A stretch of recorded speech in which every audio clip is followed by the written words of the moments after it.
Hello வணக்கம் மதுரை மக்களே. இன்னைக்கு காலையில் எழுந்ததுலேருந்து எங்கள் ஏரியாவில் சாரல் மழை பேஞ்சிக்கிட்டு இருக்கு. பொங்கலுக்கு லீவ் எடுத்துகிட்டு மீண்டும் துவங்கிருச்சு சாரல் மழை. உங்கள் ஏரியாவில் மழை பெய்யுதான்றதை கமெண்ட்டில் போடுங்க, தெரிஞ்சுக்கலாம். உங்கள் வீட்டில் இருக்க கொடை, ரெயின் கோட்டு எல்லாத்தையும் தூசி தட்டி எடுத்துக்கோங்க. இந்த வீக்கெண்டுக்கு உங்களுக்கு பிரயோஜனப்படும்னு நினைக்கிறோம். இந்த மாதிரி மழை பெய்யும் போது உங்கள் மைண்டுக்கு வர ஃபஸ்ட்டு பாட்டு எது அப்படின்றதையும் கமெண்ட்டில் போடுங்க. நம்ம ப்ளேலிஸ்ட்டில் ஆட் பண்ணிக்கிட்டு காலையில் இந்த மாதிரி மழை பெய்யும் போது ஒரு கப் ஆஃப் காஃபி குடிக்கும்போது அது ஒரு தனி டேஸ்ட், அது ஒரு தனி feel.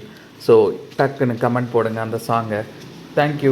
Enjoy this weekend with this rain.